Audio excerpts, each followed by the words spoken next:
매일 성경 묵상을 돕는 해설 가이드입니다. 안녕하세요. 묵상 코치입니다.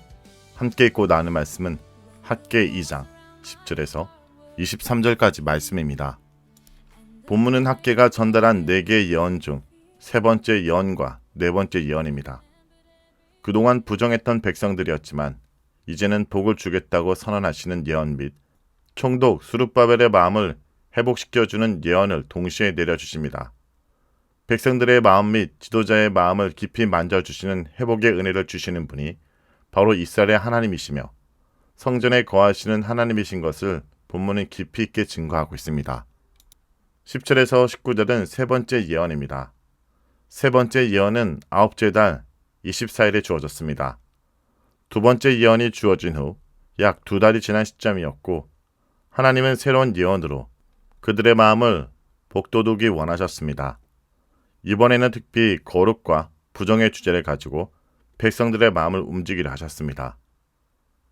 학개는 12절을 통해서 거룩한 고기를 옷자락에 싸서 옮겨다가 다른 옷자락에 등에 닿으면 그 닿은 건 역시 거룩해지냐고 물었고 제사장은 이에 아니다라고 대답했습니다.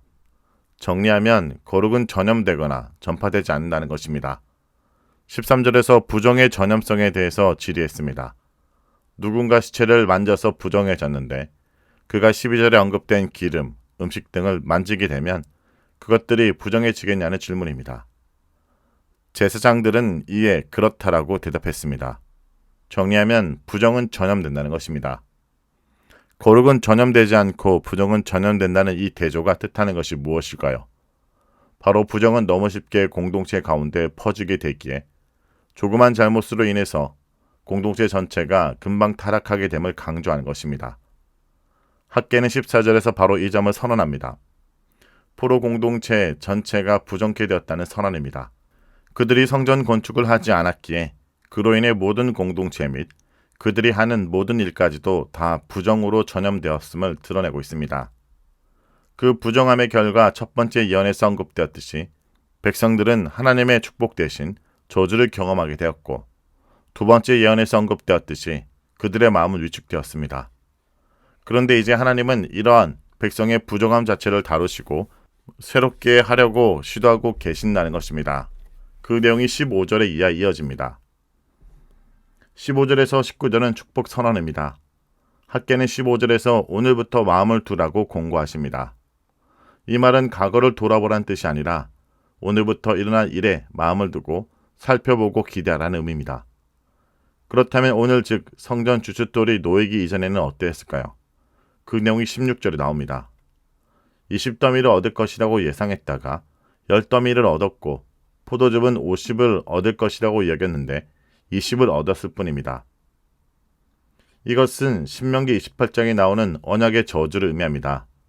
하나님의 명령에 불순종했기에 언약의 축복 대신 저주가 임하여 백성들의 삶이 궁핍해진 것입니다. 그런 그들의 삶에 대한 하나님의 해석이 17절에 주어집니다.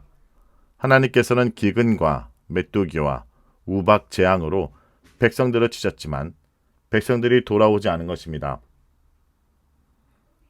이런 재앙은 여호와께 돌아와 그분을 경험하기 위해서 주어지는 것입니다. 그런데 백성들은 돌아오지 않았습니다. 바로 이 부분에서 우리는 학개의 첫 번째 예언과 두 번째 예언을 기억해야 합니다. 그 두 예언들의 공통적으로 나타난 하나님의 선언은 내가 너희와 함께 하였노라입니다. 백성들은 하나님께 돌아오지 않았으나 하나님은 오히려 먼저 돌아오셔서 그들과 함께 해주셨던 것입니다.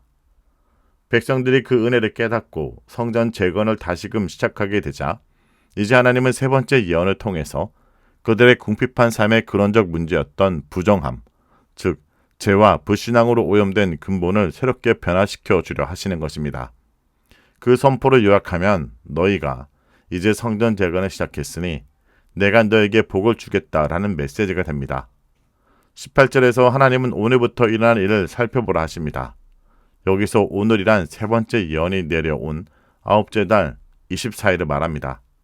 19절은 백성들이 그동안 포도나무, 무화과나무, 석류나무, 감람나무에서 열매를 맺지 못했지만 오늘부터는 하나님이 그들에게 복을 주실 거라는 선포를 하십니다. 나무에서 열매를 맺지 못한다는 것은 신명기 28장의 저주입니다. 그런데 하나님은 이제 그 상태를 회복시켜 축복을 받는 삶으로 바꾸어 주신다는 것입니다. 백성들을 향해 먼저 돌아오시고 그 은혜로 성전 재건을 시작한 백성들을 보시고서는 그 행동을 기뻐하시면서 복을 주겠다고 하시는 하나님, 언약 백성을 회복시키시는 신실하신 하나님이십니다. 20절에서 23절은 네 번째 예언입니다. 네 번째 예언은 다윗 가문의 후예이기에 왕이 오를 자격이 있었던 총독 스룹바벨에게 주어집니다. 하나님은 세 번째 예언을 통해서는 공동체 전체를 변화시켜 주셨는데 이제 네 번째 예언을 통해서는 그 공동체의 지도자인 스룹바벨의 마음을 만지시고 변화시켜 주십니다. 네 번째 예언은 세 번째 예언과 같은 날 주어졌습니다.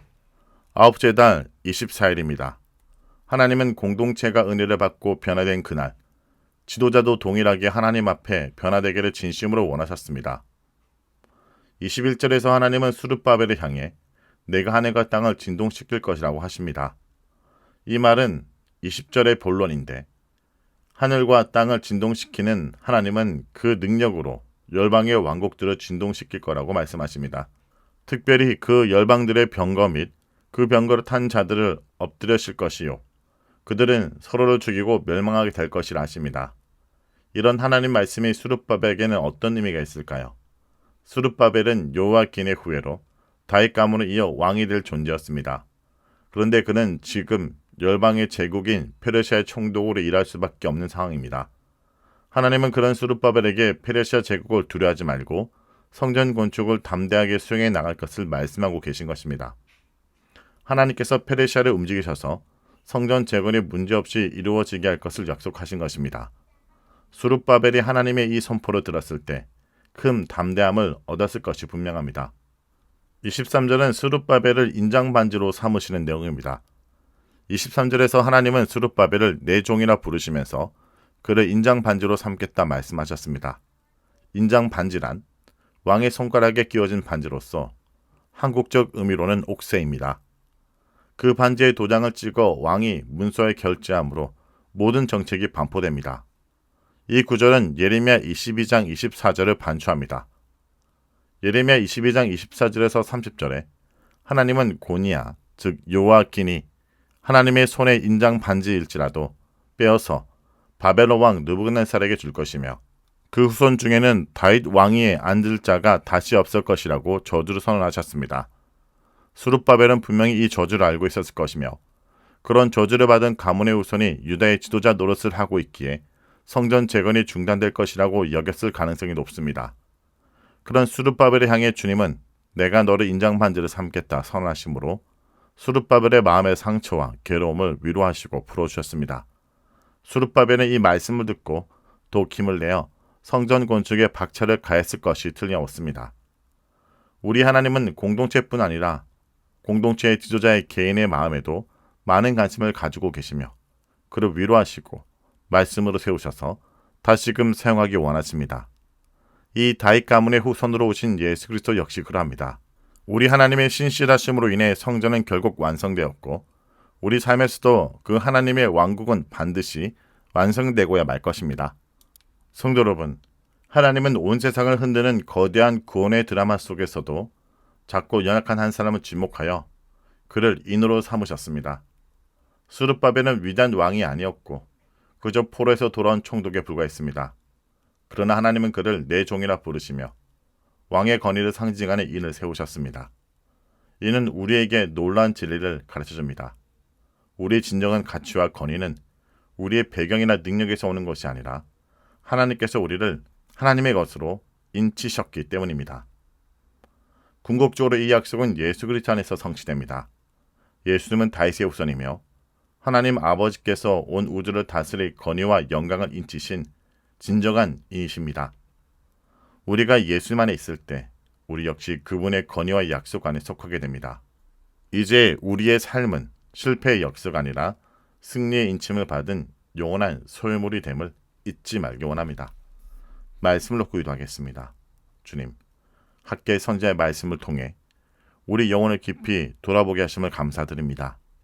저희가 무너진 주의 성전을 외면한 채 저희 자신의 화려한 궁궐에 지는 데 급급했던 이기심의 죄를 고백합니다.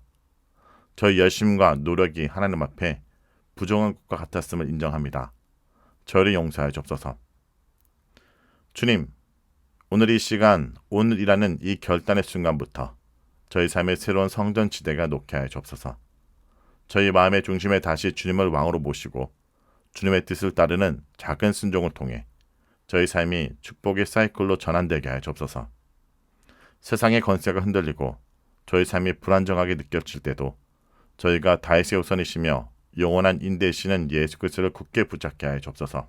저희가 주님의 인치심을 받은 자녀로서 세상의 유혹에 더러워지지 않고 거룩한 순결을 지키게 살아가게 하여 주옵소서. 예수의 이름으로 기도합니다. 아멘.